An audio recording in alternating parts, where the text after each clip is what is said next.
We are back. Ignore the beeping noise if you can hear it at all, and if you can't, ignore me. But the pit lane is back on air. We had a very, very slow and boring Japanese Grand Prix, but we'll jump into that in a little bit. We have some exciting announcements. We've been talking about it for a long time, and it's finally happened last week. So it's the first time you get to hear about it on the radio. But before I tell you what those are, standard stuff. You can find us on Instagram, Twitter, YouTube at the Pit Lane Radio Show, the Pit Lane RS, whatever. It'll pop up if you tap us in. We're, in quotation marks, big enough now. But we're just connected enough with people around tech that you can figure it out. But, big announcement. We have a Spotify and an actual YouTube channel that these episodes, once they're recorded and uploaded, go live on. So you can listen back on our show to us ranting about Lance Stroll or talking about our race or laughing at how bad our predictions are. All you have to do is on Spotify look up The Pit Lane, or on YouTube look up The Pit Lane.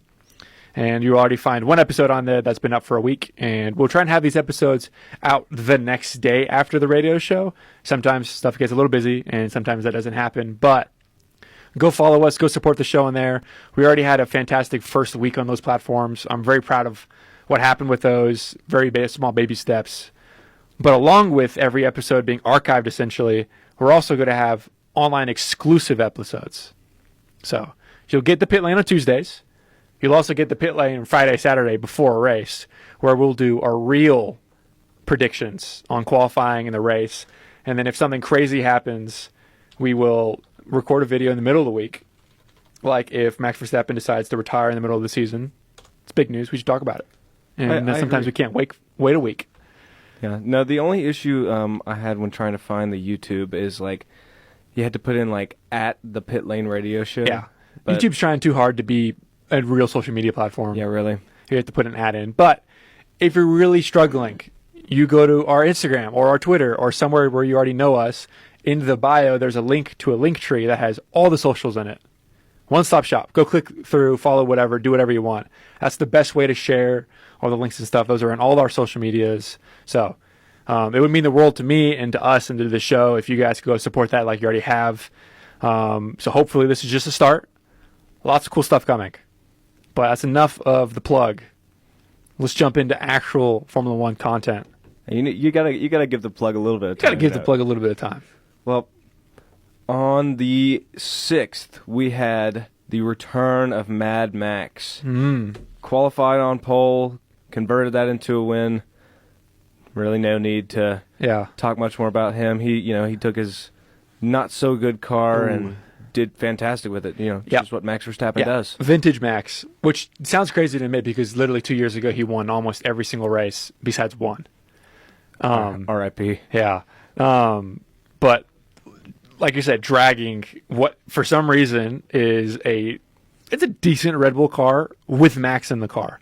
Yes. It's not a very good Red Bull car overall, but he dragged that thing in one of the most impressive qualifying laps I've seen since, I think last year's Jeddah was spectacular. And then Jeddah before that. I mean, Jeddah is always crazy laps. It's always like so close. Yeah. But man, it was a fantastic qualifying session. That just went straight into what it seemed like just a longer qualifying session on Sunday. Yeah. I mean, it is what it is.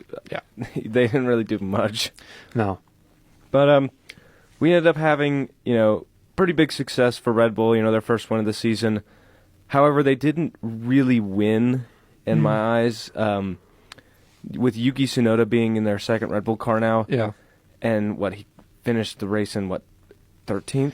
I think so. I think it was just behind some of the guys, yeah. Yeah, 13th is 12th, sorry. 12th. Yeah, that's not great. No. The next Red Bull finisher was Isaac Hadjar in 8th. Which props to Isaac. Yeah, of course. Maiden points in Formula One, huge milestone. He's good. He is a good driver. Yes. I don't know why it shouldn't have taken this long. He should have earned points in China. But I digress. Yeah, I mean he's a rookie, so there's going to be ups and downs. Yeah. But I mean, what is this? I mean, what do you think this means for Red Bull? It either means, we already know one thing is clear. Max is by far the best driver on the grid. where regardless if he doesn't have a Mercedes or McLaren underneath him, which both seem like the best cars this year. Yes. I mean, it was a 2-3 for McLaren. They had the opportunities to win. I can rant all day about team orders and trying to preserve Lando. He's leading the championship, whatever. We talk about it later. We're talking about Red Bull, but oh my gosh, that annoyed me so much, that situation. And Mercedes being, I mean, you have two really good drivers in Mercedes. That second Red Bull seat is, if you're not Max and you're driving a Red Bull, you're not going to do well. Yeah, It's clear. I don't understand why they keep tweaking the car more towards him if nobody can replicate it. I don't know, because they're hoping that one day they'll find that driver that replicates his style or is similar to it, and they'll both have a 1-2 punch. Because they had that with Daniel Ricciardo when Max got there. Like, they're very similar driving styles. But, yeah, I don't know. I do think Yuki is better than what he showed in the Red Bull. I think he'll be fine. I don't see them dropping him again. Dude, after one race would be crazy. Yeah, I mean, they gave Lawson 2. It's still not good. No. I don't think they'll drop him. I think they'll just get to tough it out and take whatever the criticism they have on their head. But also it's Red Bull, so who knows?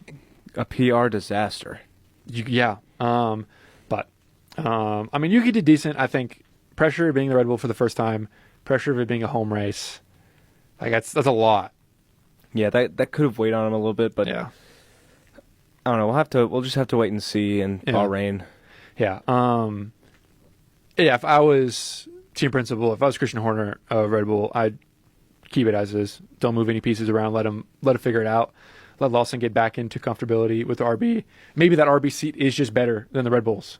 It could be. Maybe that car is just better. And that would be crazy. Hilarious. I don't know. I mean, if either Max is just insanely good, which we know he is, but I just don't see how somebody can do 12th place and somebody can do first and the car be not great. I mean, you look back at last year. Like Sergio Perez was Q3 knockouts in the car that Max was winning the championship in the same car, arguably a better car. And Sergio Perez is a better racer than Yuki in terms of actual racecraft, but I don't know. That second seat does seem like it's cursed for some reason. I mean, because it can't be 100% the car. You'd think, man. There's no way. Yeah. I just keep things as is. I wouldn't move things around. Just let it play out. Mm-hmm.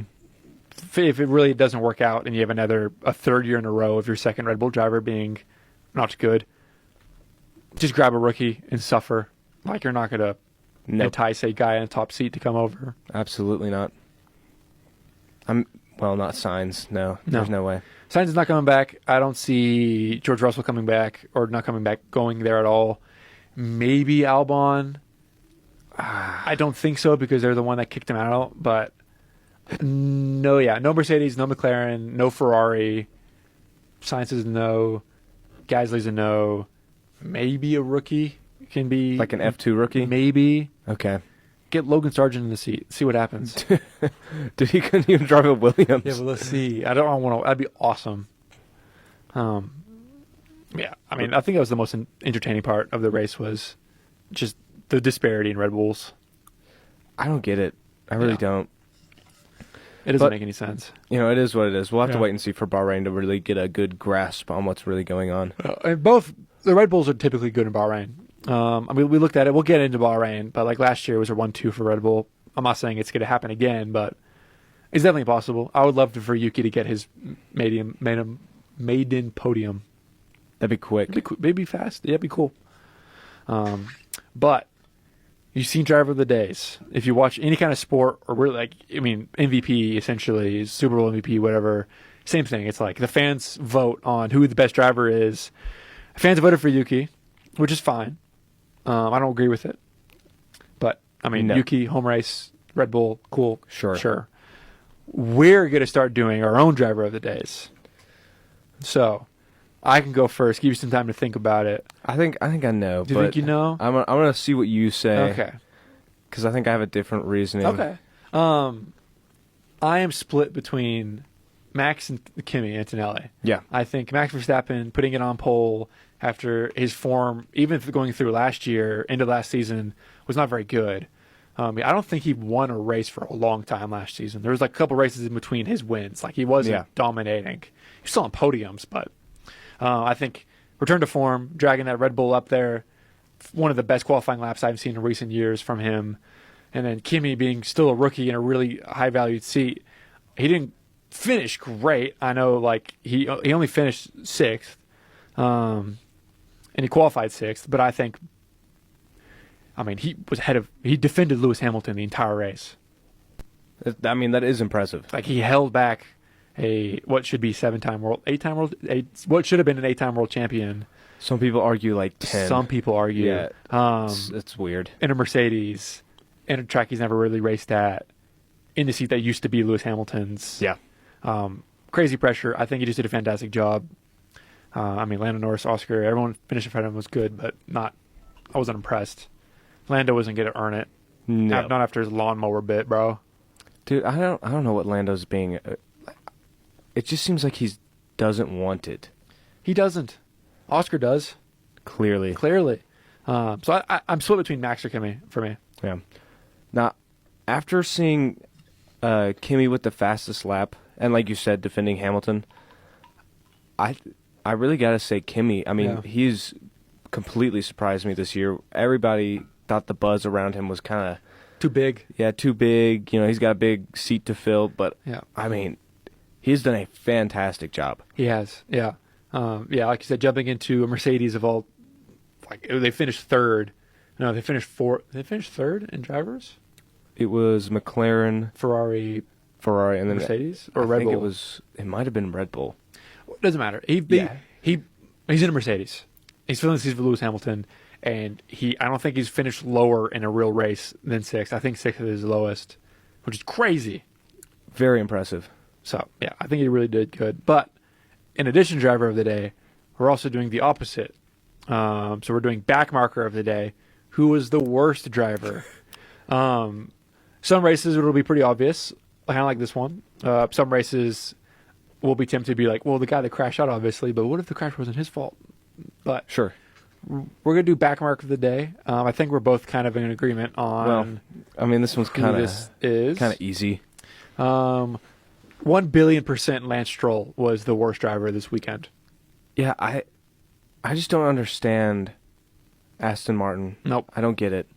Hey, I told you, Lance Stroll every season has 2 or 3 races where you're like, okay, this guy's pretty good, or pretty decent at least, and then he'll crap himself, and he's finishing last. Which and he that's did. just exactly what happened. He qualified 20th, and he stayed 20th. In fact, he did worse than 20th. He got lapped by everybody. Was it everybody? I'm pretty sure. Oh, my Lord. He was the only driver lapped in the race. He was down a lap. That's sad. Yeah. In an Aston Martin. How'd you let a Kick Sauber finish in front of you? I don't think he was lapped by everybody, but he was lapped, which is horrible. Yes. You don't want to be lapped. Yeah, on a track that people weren't passing on to begin with. Yeah. Especially then. Like being lapped in Monaco. It happens, but... Yeah.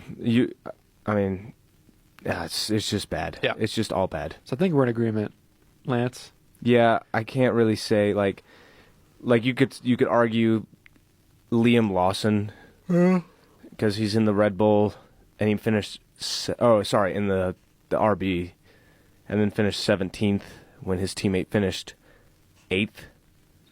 Yeah, and he qualified 13th. He qualified ahead of Yuki in the RB and finished behind Yuki in the race, which makes sense in that RB. That RB's fantastic over qualifying.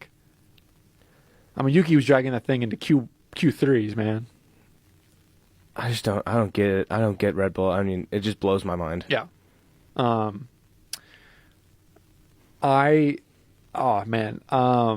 So in the race, Lando Norris and Oscar Piastri, the entire race were in striking distance of Max. It wasn't like Max ran away with it like he was doing before. There wasn't a 12-second gap between first and second.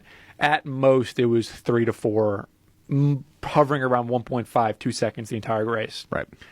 Reasonable. You can definitely fight for the lead with that. Yes. especially for the McLaren. That car is good enough. The drivers are good enough. Lando, like you said, felt like he just didn't want it. Lando would lock in, get really close, fumble it away, back out. Lock in, fumble it away, back out. Oscar was on Lando for like the entirety of the race, pleading to McLaren, saying, "Hey, I'm faster. If we want to win, give me a shot. Just let me go see if I can have the pace to catch up." And most of the time, the drivers will say something like, "Hey, I think I have the pace. Let me try. If I don't try, I'll back out again. Yes. We'll go back to normal." Like, I want to respect what he did. Sure. If they're decent teammates. But give me a shot. And if I can win, I'm going to win this for us. I mean, that's how you think it would work. That's how you think it would work. McLaren seems more and more like they're trying to protect, or they have a clear number one, which is Lando.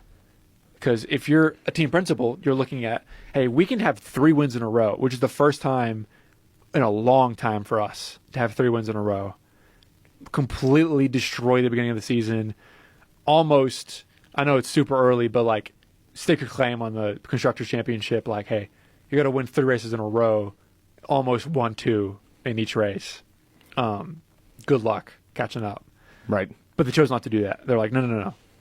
Stay put. And then the idiotic decision to pit Lando the exact same lap as Max. That was what lost them the race. Yeah, that makes no sense. Yeah. Clearly in a track that you're never going to pass on. Nope. You need fresher tires. Yep. You want an offset. You want the ability to undercut or overcut somebody. In Monaco, that's crazy powerful, depending on when you do it. The tracks, like you're saying, where you can't overtake, kind of like Suzuka was this year, having that offset, whether it's a lap ahead, 2 laps early, whatever, helps because you have some strategy, some wiggle room. Just going, hey, whatever he does do, you're essentially screwing yourself over. To be granted, it almost worked. They were literally 20 feet away from Lando taking the lead of the race after the pitting. But if you just waited a lap or pit a lap early, that wouldn't have been an issue. You would have had either fresher tires or have already been on a stint and you had to catch up. Sure. I think that combined with the lack of urgency from the McLaren pit wall to make a decision on letting Oscar race, to then let him get too close for too long of a time to prove himself, race in dirty air, really run out your tires, trying to stay close to Lando, and then going, no, stay put. We're good. Those 2 incidents, if you're a McLaren fan, should make you angry. Is that a team principal fault, or is that like a Zach Brown fault, you think? I think it's a team principal strategy fault. Okay. Oscar was pushing real hard for it. Obviously, Lando would not want it to happen because he's leading championship, whatever. But yeah, I think it's a team principal strategy.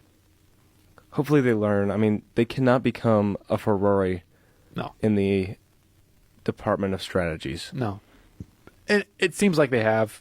Unfortunately, like this race was really stupid from them. Probably the worst strategy they've had in a long time. Bad enough where the announcers were like, I don't understand that. Like, at all. Like, the announcers were baffled that they would pit Lando the same lap as Max. Right. They're like, that makes 0 sense strategy-wise. Like, that fumbled the win away if they wanted one from Lando. But that was the most exciting thing to happen all race. Literally. That was it. Yeah, no one crashed. No one crashed. Yeah, like you said, it was just a really long qualifying. Really long qualifying. There's no fires like there were in qualifying.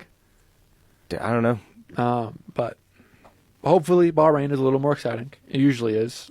It's Bahrain's a good track. At least you can overtake on Bahrain. So we'll see. I don't know why I keep getting the track layout for Abu Dhabi and Bahrain mixed up in my head. I won't say anything. It's all right. It's okay. You only told people about it, but it's okay.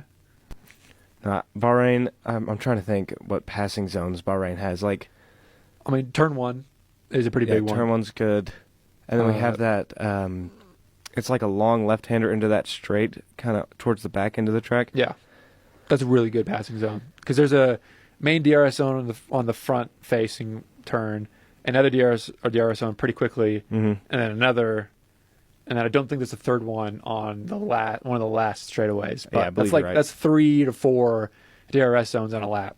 plenty of time to stay put. But it should be interesting. But we'll jump into Bahrain after the break. Sounds good. But until then, get up, stretch your legs, drink some water. I know if you're listening to this while it's being recorded, that doesn't make any sense to you because you can just press the button a few times and skip through some stuff. But trust me, you can pause, take a break. Well, congratulations. You've reached the middle of the show, or about the middle. It's a natural time in our radio show that we do on Tuesdays where we would have a break for some songs, allow us to get some water, and then come back with our voices still intact. But obviously that is not possible when it is an online radio show. And we can't just upload the show directly with the songs included. It's a good way for us to get copyrighted and for this to go nowhere before it even gets started. So you have me. I just want to say thank you. I've touched on this later in the episode towards the end, but truly thank you. It's been a week since the last episode went live online, and while the numbers weren't anything to be like, wow, that's all cool, it's really humbling for us and really awesome that you guys would be listening to this show online. And it's not just restricted to the radio format, but there is some semblance of an audience online for this show. So just thank you for that. Thank you for listening. Hope you guys continue the support. There will be episodes later that will be online only, and those will come out the end of this week and try and come out before qualifying, or at least before the race days every race weekend. So yeah, thank you guys for listening. Hope you enjoy the rest of the show. Don't forget to like and follow. It's a cringy thing we say, but I say we. I don't know. Anyways, enjoy the show. I'm glad you didn't go anywhere. The pit lane is back. Hope you got up, stretch your legs, drank some water, did something. Hopefully you didn't stand up or stretch your legs while you're driving, if you were listening while driving. That's a recipe for disaster. I don't know. I mean, not if you're good enough, I would think. You can drive with your knees. That'd be really impressive. You're standing up driving with your knees. Yeah, but I digress. We're back. The pit lane's back. So we're going to talk about Bahrain, which is this week. You can watch Bahrain on pretty much, I mean, if you have, for some reason, still have cable TV, it's on Fox or ESPN, whatever. But practice 1 will be at 6:30 a.m. to 7:30 a.m. Friday the 11th, so this coming Friday. I should probably actually say before we do this, Japan, Bahrain, and I'm forgetting the race after Bahrain. It's a triple header. I think it's Saudi. Really? I believe so. I mean, I would believe you. I don't, for some reason, haven't not paid attention. It is Saudi. Yeah, Japan, Bahrain, Saudi are a triple header. So over the next few weeks, you'll have a lot of content for us to dive into. So practice 1 will be at, like I said, 6:30 a.m. to 7:30 a.m. on Friday the 11th. Practice 2 is 10 a.m. to 11 a.m. Friday the 11th. So very soon and very quickly after practice 1, which...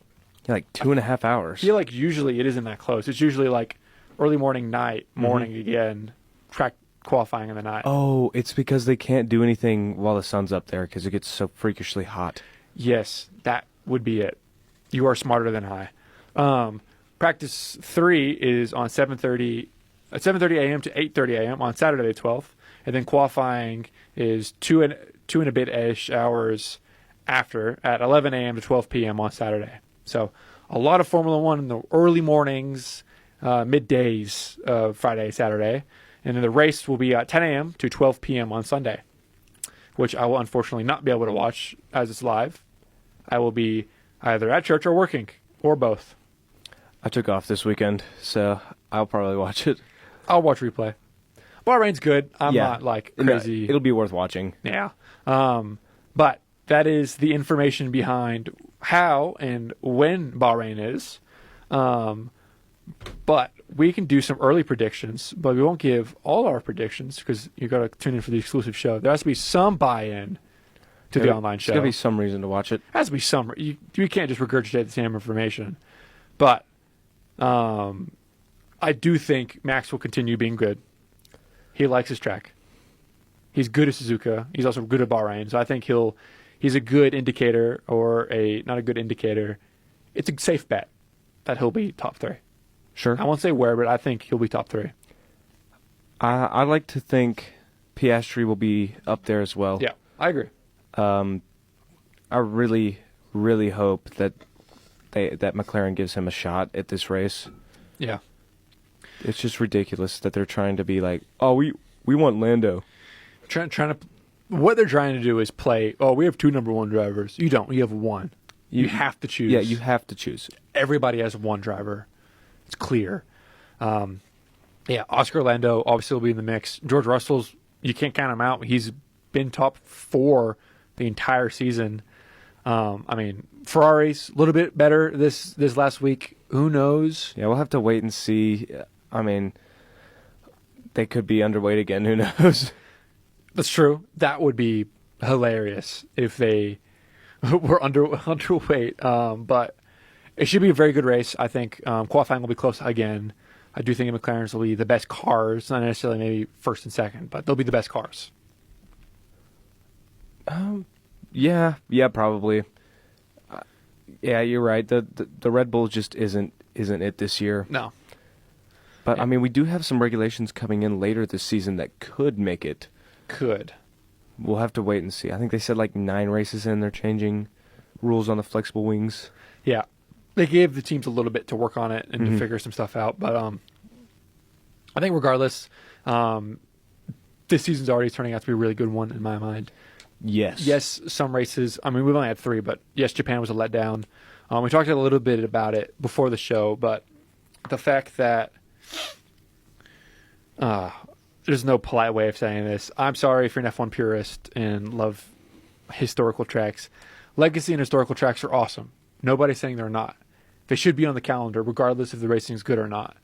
I used to really hate the idea that they're going to rotate these tracks for some newer ones every now and then. After seeing the evolution of these cars into a little bit bigger, a little bit heavier, less close racing, less overtakes per race, I'm more on track with that idea now. Tracks like Monaco and Suzuka are apparently overtakes rarely happen. Mm-hmm. I mean, the highlight reel after the race in the room where they're doing the trophy ceremony was like 2 minutes long out of a 2-hour race. Usually the highlight reel is 20 minutes, 15 minutes or so. Yeah, I got some cool stuff usually happening. Yeah. Just nothing happened this race.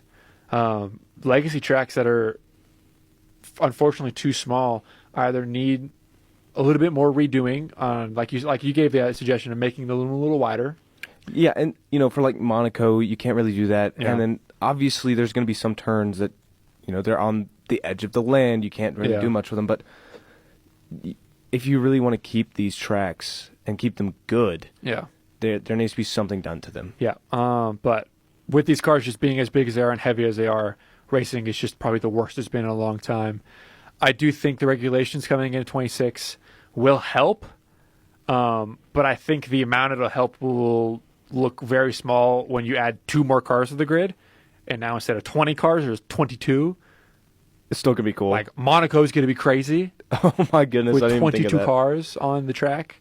I think it'll be closer driving overall. I think the teams won't have enough time to prepare fully. They can't race any of these cars or test these cars until testing. Like, they literally can't do anything with them in real race scenarios. But it should help. But it needs to be said, and I saw somebody say this, and I do agree, these tracks, sometimes it's okay to say goodbye for a little bit. Let stuff happen. Like, Spa next year is not going to happen. That sucks. Spa is one of the historical tracks that works. Yes. But I'm more on track with the idea of maybe not every year we need a Monaco, a Japan, a Spa. We can rotate them out with some other tracks. Yeah, have okay. like 1 or 2 legacy races a year, not all of them. Bring back the South African Grand Prix. Oh, cool. I don't even know that one. I think it was South Africa. Or there's just a Grand Prix in Africa. I can't remember exactly where it is. No, That's cool. I didn't know there was one. It was a cool track. I think there was a race in Argentina as well. That's pretty sweet. That was pretty sweet. But I just wanted to say that before we continue with Bahrain. But I digress. Championship. Driver Championship. It's heating up a little bit. It's very close. Yeah. I mean, what is it? Not even 20 points separate the top 4. Nope. Yeah. So we have Lando Norris is still in first, even though he finished second with 62 points. Max Verstappen has closed that gap significantly and is 1 point behind first place again. So we have had a brief 3-race period where Max is not first in the championship, which is the first time since Max started winning championships in 2021. Yeah. It's been a while. So very, very close between the top two. And then a decently sharp, it's about, what is that, like 12? Yeah. 12 points? 12 points behind is Oscar Piastri in third, and then George Russell is 4 points behind Oscar in fourth. Super close. Literally anything could happen still. I mean, even I wouldn't say Kimi's going to win this championship, No. but he's still in the running. I mean, Yeah, George Russell even. Yeah, you can't count out 4 and 5 right now. I would be more inclined to say the Ferraris, unless something drastic happens, neither of them are going to win championship. I agree. The dream scenario of the media of Lewis Hamilton winning his 8th for sure in Ferrari looks like it's not happening. He is still 8th place. He's behind Alex Albon, who's in a Williams. I love every year. We are so back at Ferrari. Oh, dude, we're so back. We're behind a Williams team with Lewis Hamilton in the seat. That's embarrassing. We're so back. Yeah, very embarrassing. Very, very embarrassing. But it should be an interesting end to the season. I think if things go as they are, it will be closer than it was last year for a little bit. I know technically it was never crazy close. I think there was 1 or 2 races where technically the lead could have swapped over to Lando, but it never did. Yeah. This year, I really do think it's going to swap. Yeah, I think frequently. I think it'll be like a 21. I think it'll be a 3-way driver championship. Ooh, that would be crazy. It'd be really awesome. Yeah. I do think Lando won't win the championship. I mean, we obviously predicted that before the season. We predicted Oscar would win, but I really do think. I mean, he's good, obviously. Yeah, there's just discipline. He gets heated super fast. We can't say Max is getting a 5th. I'm not. I'm not going to say that. No. I'm not even going to invite that idea. He will not be getting his 5th. No. Red Bull will not be winning constructors again. Definitely not. No, McLaren. I mean, we predicted this before the season. McLaren's going to win it. They're just too good. Both drivers are just too good. That car's too good. Oh no, I predicted Ferrari. Nice. Yeah, I think I predicted Ferrari to win. Yeah, they are. I hate to break it to you. Ferrari to. No, you. I predicted Ferrari to win. I hate to break it to you. Shut up. I know. It's still good, technically. It's possible. They don't have to compete with McLaren and Mercedes. They're gonna have to lock in. That's not going to happen. Ferrari's not going to win anything this year. No. Another year of no awards for Ferrari. That's horrible. They're They're not good. a midfield team. They are a midfield team. That's crazy to say. Right now, they're a midfield team, to be fair. But, I mean, yeah. It does seem like the swap over Ferrari from Sainz to Hamilton right now is not bearing fruit. It was not the move currently. Yeah. Yeah, as of now, Carlos Sainz, technically, I know he's not doing great. He only has 1 point to his name. But he did better last year. He already won a race for Ferrari. And maybe it was just a better car, but... You know, it is what it is, but... I mean, what are your thoughts on the rest of the championship? I think it's very impressive. We talked about it a little bit, that Kimi is as high as he is in it. I mean, a rookie is 5th in the championship after 3 races. I know that's not crazy. It's 3 races. But, I mean, he's in front of Charles and Lewis Hamilton. They're the 2 best drivers after the top 4 anyways. Yes. But, yeah, I think Kimi is proving himself to be one of the better rookies this year. If he continues, he'll definitely be Rookie of the Year. I think Alex Albon will stay in the top 10. I think that Williams is good, and he's a good driver. I think he'll definitely finish top 10, but I don't know if that car is as good as we think it is right now. I think they're just they've been fortunate enough to be the product of unfortunate situations from others. Yes. I mean, they're also... Sorry. I'm about to sneeze. Oh, sorry. There we go. There we go. They've just been consistent, really, minus Carlos Sainz, but he's been doing fairly consistent. Yeah. And to be fair to Carlos, He had some medical issue before the race in Japan, so who knows exactly what happened there. But yeah, Williams is good. I think Williams will be really proud of themselves, even if they finish top 12, and they'll be crazy happy because this is the best start they've had in a long time. Yeah, like since, well, probably not any of the 2000s. Yeah. I'm sorry. I'm getting a little distracted here. 42, oh, well, I'll figure it out. All good. Yeah. Yeah, I think the championship is super interesting. I think, I really do think, man, Liam it's unfortunate for him. Yeah, this move could have ended his career. It might have. I think if he doesn't get it together, it will. Even with Yuki, I think is better than what he is right now. But yeah, if Yuki doesn't lock in and actually produce results for Red Bull, they might just drop him altogether. And he'll have 2 seats to fill and not 1. But Sad to see. it would be sad to see.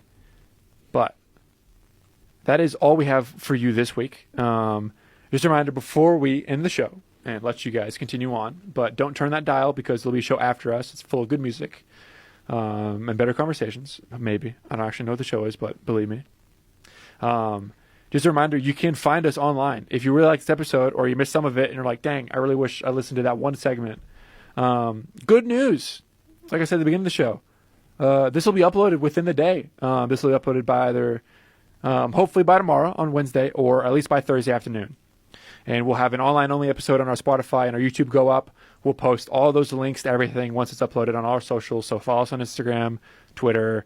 Get your family to do that too. Set text reminders, whatever. But we'll have all those up. A lot of content coming. A lot more cool things are on the way. So don't.